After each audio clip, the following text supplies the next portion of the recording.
अभी तमाम जो प्रकरण है उसकी जांच की जाएगी, उनके तमाम कॉल डिटेल्स, उनके बैंक के खाते, तमाम चीज़ों की चेकिंग की जाएगी।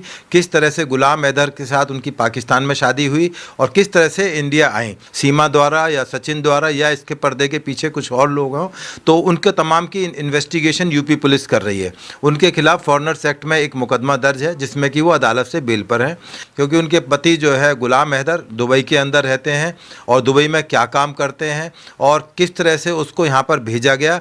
और इवन पाकिस्तान की जो मीडिया है या जो वहाँ के सीनियर लोग हैं उनका कहना है ये पाकिस्तानी है ही नहीं, ये तो अपने लोगों की कहानियाँ, जासूस बना जा रहा है। उसका भाई कोई ना कोई तो इतना लंबा चौड़ा परिवार है, कोई पुलिस में होगा, कोई आर्मी में होगा, ये कोई वजह नहीं हो सकती। क्योंकि वो यदि इसको जासूस होती तो बहुत सीक्रेटली काम करती, आर्मी के किसी ऑफिसर से शादी करती। सचिन मीना के तो कोई औकात ही कुछ नहीं, जो उसके पिछली बैकग्राउंड दिखा रहे हैं, कोई ऐसा उसका हाई पाई प्रोफाइल नहीं है, पढ़ा लिखा नहीं है, कोई बहुत बड़ा रईस आदमी नहीं है। बिल्कुल जो वहाँ का पाकिस्तान का कानून है बिल्कुल उसके हिसाब से वहाँ की सरकारों को चाहिए, ठीक है, उनका डेमोक्रेटिक कंट्री नहीं है परंतु उनकी ज़िंदगी का सवाल है। बिल्कुल पाकिस्तान को ये डिप्लोमेटिक चैनल से उनको बताया जाएगा और उम्मीद है कि शायद हमारी सरकार ने उनको आगाह कर दिया होगा कि इस तरह से सीमा नाम की लेडी है, उनके 4 बच्चे हैं, आप उनका टेक केयर करें, उनका ध्यान रखें। तो उनकी सरकारों का काम है, पाकिस्तान की सरकारों का, कि उनके बच्चों का और सीमा का ध्यान रखें कि उनके पति या दूसरे लोग उनके साथ बलोच लोग जो है उनको मारना दें। जो उनका खतरा है जायज़ है नाजायज़ है,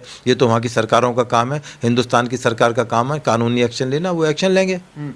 देखिए ये उनके इस कहने से या इसके डायलॉग से हमारे देश का कानून नहीं चलता, क्योंकि अदालतें निर्णय करेंगी कि उनको डिपोर्ट किया जाए और किस आधार पर डिपोर्ट किया जाए। क्या उनको पबजी के आधार पर, केवल सचिन के प्यार की वजह से हिंदुस्तान में रहने की इजाज़त दी जाए?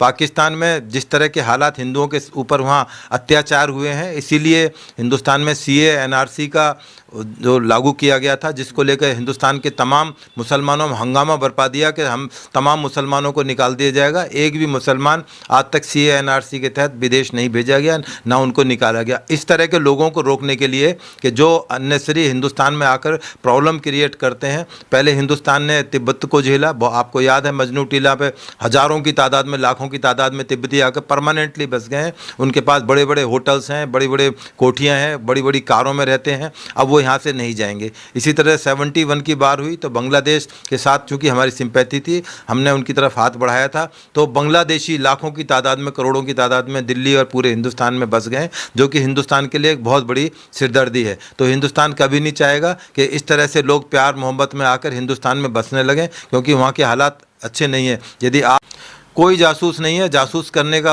तरीका ये होता ही नहीं है। वो अपने आप को किस तरह से प्रोजेक्ट करना चाहती हैं। जासूस तो इतना सीक्रेटली काम करते हैं कि वो करके निकल भी जा चुके होते हैं। तो जासूस फासूस तो क्या क्या हिंदुस्तान की कर पाएंगे। उनके बड़े बड़े जो ISI के बड़े बड़े एजेंट हैं वो आकर फेल हो गए, यहाँ की जेलों में पड़े हुए हैं। कितने लोगों को पुलिस अक्सर अरेस्ट करती रहती है। तो जासूस वासूस तो है नहीं। बाकी हाँ, जो उनका एक अपने PUBG के द्वारा एक प्रसिद्धि हासिल करना है, उसमें बड़ी कामयाब भी हो गई काफ़ी हद तक। क्योंकि पूरा पाकिस्तान उनको जान गया, पूरा दुनिया में काफ़ी लोग उनको जान गए, तमाम मीडिया उनको प्रोजेक्ट कर रहा है। तो उनको एक तरह से हीरोइन बना दिया गया है, क्योंकि उनके बारे में बड़ी सारी कंट्रोवर्सी है। उनकी एज 21 साल है, 4 बच्चों की माँ है और पासपोर्ट में 27 साल है। तो तमाम चीज़ें इन्वेस्टिगेशन की जाएंगी। जो सीमा हैदर हिंदुस्तानी है और ये जानबूझ के पाकिस्तान का कर रहे हैं।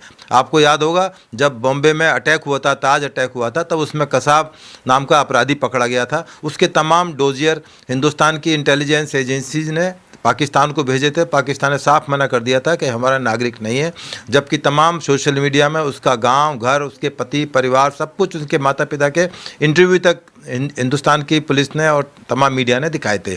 तो पाकिस्तान की पुरानी आदत है कि अपने पीछा छुड़ाना, क्योंकि वहाँ पर कोई डेमोक्रेसी नाम की चीज़ नहीं है। आपने देखा किस तरह से इमरान खान को लेकर वहाँ तमाम हंगामे हुए, जेल, कोर्ट, कचहरी, और इस तरह से हिंदुस्तान में नहीं होता, क्योंकि यहाँ तमाम सरकारें चुनी जाती हैं, पब्लिक यहाँ चुनती है। वहाँ कभी भी देश का तख्ता पलटा जाता है। जो हालात वहाँ पर बने हुए हैं, अब वो किसी तरह से चाहते हैं कि तमाम चीज़ें हिंदुस्तान की तरफ मोड़ दी जाएँ, परंतु अब हिंदुस्तान वो हिंदुस्तान नहीं रहा है। बहुत मजबूत हिंदुस्तान है। सीमा हैदर को एक ना एक दिन यहाँ से डिपोर्ट किया ही जाएगा।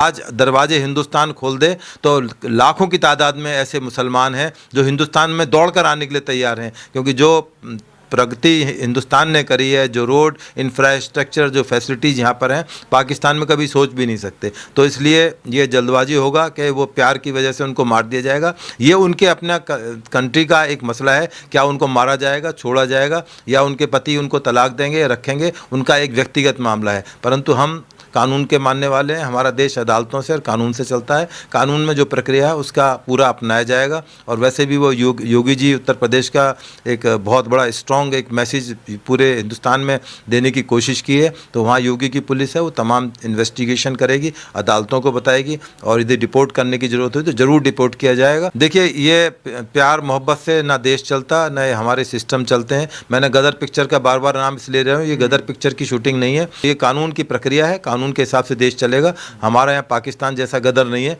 हमारा अपना कंट्री है जहाँ पर सुप्रीम कोर्ट है, अदालतें हैं, इन्वेस्टिगेटिंग एजेंसी हैं। आने वाले टाइम में तमाम चीज़ें क्लियर हो जाएंगी। कोई बहुत बड़ा इशू नहीं है, ठीक है। मीडिया के लिए और लोगों के लिए एक बड़ा एक इंटरेस्टिंग एक अच्छा एक सब्जेक्ट हो सकता है। बारिश का मौसम है, लोगों को पकौड़े भी खाने हैं, चाय भी पीनी है, तो डिस्कशन के लिए एक मस्ती का एक मौसम हो सकता है कि भाई सीमा आ गई है, और नाम भी सीमा है उनका। तो पाकिस्तान हिंदुस्तान की सीमा पे तो विवाद हमेशा रहा है, तो इस सीमा पे ही विवाद हो रहा है, तो इसमें कोई ताज्जुब वाली बात नहीं। तो क्या मानते हैं, सीमा इधर पे ऑलरेडी कार्रवाई हो चुकी है। उनके खिलाफ फॉरेनर्स एक्ट के अंदर एक मुकदमा वहाँ पर कायम हो गया यूपी के अंदर, जिसकी इन्वेस्टिगेशन यूपी पुलिस कर रही है, और अदालतें उसकी संज्ञान ले चुकी हैं। उसको बिल पर छोड़ा गया है, बाद में इसका ट्रायल होगा, उनको डिपोर्ट करने की एक प्रक्रिया है। तो उसमें FRRO डिपार्टमेंट है, वो इन्वॉल्व होता है, मिनिस्ट्री इन्वॉल्व होती है, उनको डिपोर्ट कर दिया जाएगा। उनको सीमा पर उनके जो BSF के हमारे साथी हैं, वो उनको हैंड ओवर कर देंगे अपने काउंटर पार्ट को। तो ये एक सामान्य प्रक्रिया जो अक्सर पुलिस और सरकारें करती रहती हैं, ये कोई नई चीज़ नहीं है हिंदुस्तान के लिए। हज़ारों की तादाद में दिल्ली से हम लोग डिपोर्ट करते हैं, बांग्लादेश बॉर्डर पर उनको छोड़ कर आया जाता है। अप्लाई करें कि मुझे यहाँ की नागरिकता दी जाए, उस पर तमाम इंटेलिजेंस और तमाम जो हमारा गृह मंत्रालय, विदेश मंत्रालय, वो तमाम उसकी जांच करेगा, क्या उनको यहाँ शरण दी जाए या ना दी जाए। तो ये एक कानूनी प्रक्रिया का हिस्सा है। उनको अप्लाई करना, पहले तो पाकिस्तान से अप्लाई करना चाहिए था, अब भी वो अप्लाई कर सकती है, उनको एक मौका है। सरकारें चाहें तो रिजेक्ट भी कर सकती हैं, चाहे उनको लगे कि हाँ वाकई में इनको राजनीतिक शरण देनी चाहिए, पॉलिटिकल असाइलम मिलना चाहिए, तो उनको मिल जाएगी। और डिपोर्ट किया भी जाना चाहिए कि एक मिसाल ना बन जाए कि ये फिल्मों की कहानी की तरह जो है हो जाए, और भी कुछ लोग धीरे धीरे करके यहाँ बसने लगे। फिर एक बार रास्ता बन गया तो फिर बार बार इस तरह की चीज़ें नहीं हो सकती, तो इस तरह उसको अलाउड नहीं किया जा सकता। आपने देखा, देखिए, हिंदुस्तान का कह देना बहुत आसान है। यदि हिंदुस्तान का आप नक्शा देखेंगे और आप यदि कार से या पैदल चलना चाहेंगे, तो आप यदि पूरे बॉर्डर को चेक करेंगे तो आपको शायद कई दिन और महीनों लग जाएंगे पहुँचते पहुँचते।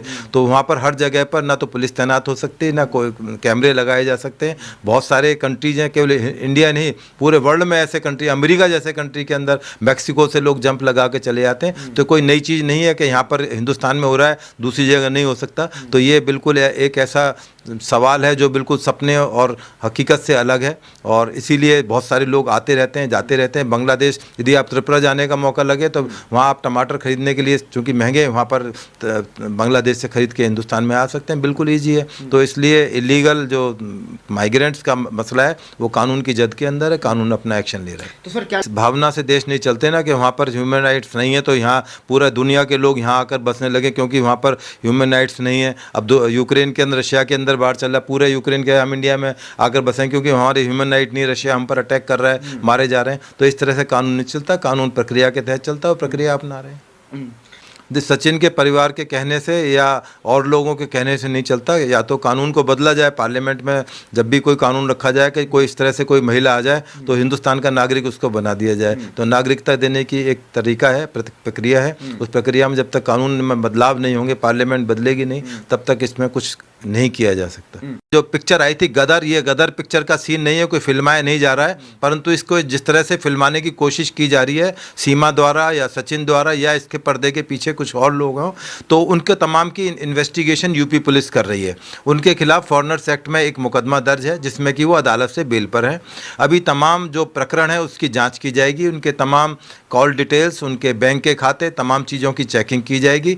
किस तरह से गुलाम हैदर के साथ उनकी पाकिस्तान में शादी हुई और किस तरह से इंडिया आई, क्योंकि उनके पति जो है गुलाम हैदर दुबई के अंदर रहते हैं और दुबई में क्या काम करते हैं और किस तरह से उसको यहाँ पर भेजा गया। और इवन पाकिस्तान की जो मीडिया है या जो वहाँ के सीनियर लोग हैं उनका कहना है ये पाकिस्तानी है ही नहीं, ये तो अपने लोगों की कहानियाँ जासूस बना जा रही है। उसका भाई कोई ना कोई तो इतना लंबा चौड़ा परिवार है, कोई पुलिस में होगा, कोई आर्मी में होगा, ये कोई वजह नहीं हो सकती। क्योंकि वो यदि इसको जासूस होती तो बहुत सीक्रेटली काम करती, आर्मी के किसी ऑफिसर से शादी करती। सचिन मीना के तो कोई औकात ही कुछ नहीं, जो उसके पिछली बैकग्राउंड दिखा रहे हैं, कोई ऐसा उसका हाई पाई प्रोफाइल नहीं है, पढ़ा लिखा नहीं है, कोई बहुत बड़ा रईस आदमी नहीं है। बिल्कुल जो वहाँ का पाकिस्तान का कानून है बिल्कुल उसके हिसाब से वहाँ की सरकारों को चाहिए, ठीक है उनका डेमोक्रेटिक कंट्री नहीं है परंतु उनकी ज़िंदगी का सवाल है। बिल्कुल पाकिस्तान को ये डिप्लोमेटिक चैनल से उनको बताया जाएगा और उम्मीद है कि शायद हमारी सरकार ने उनको आगाह कर दिया होगा कि इस तरह से सीमा नाम की लेडी है, उनके 4 बच्चे हैं, आप उनका टेक केयर करें, उनका ध्यान रखें। तो उनकी सरकारों का काम है, पाकिस्तान की सरकारों का, कि उनके बच्चों का और सीमा का ध्यान रखें कि उनके पति या दूसरे लोग उनके साथ बलोच लोग जो है उनको मारना दें। जो उनका खतरा है जायज़ है नाजायज़ है ये तो वहाँ की सरकारों का काम है। हिंदुस्तान की सरकार का काम है कानूनी एक्शन लेना, वो एक्शन लेंगे। देखिए ये उनके इस कहने से या इसके डायलॉग से हमारे देश का कानून नहीं चलता, क्योंकि अदालतें निर्णय करेंगी कि उनको डिपोर्ट किया जाए और किस आधार पर डिपोर्ट किया जाए। क्या उनको पबजी के आधार पर केवल सचिन के प्यार की वजह से हिंदुस्तान में रहने की इजाज़त दी जाए? पाकिस्तान में जिस तरह के हालात हिंदुओं के ऊपर वहाँ अत्याचार हुए हैं, इसीलिए हिंदुस्तान में CA NRC का जो लागू किया गया था, जिसको लेकर हिंदुस्तान के तमाम मुसलमानों में हंगामा बरपा दिया कि हम तमाम मुसलमानों को निकाल दिया जाएगा। एक भी मुसलमान आज तक CA NRC के तहत विदेश नहीं भेजा गया, ना उनको निकाला गया। इस तरह के लोगों को रोकने के लिए कि जो अननेसरी हिंदुस्तान में आकर प्रॉब्लम क्रिएट करते हैं। पहले हिंदुस्तान ने तिब्बत को झेला, आपको याद है मजनू टीला पे हज़ारों की तादाद में, लाखों की तादाद में तिब्बती आकर परमानेंटली बस गए हैं।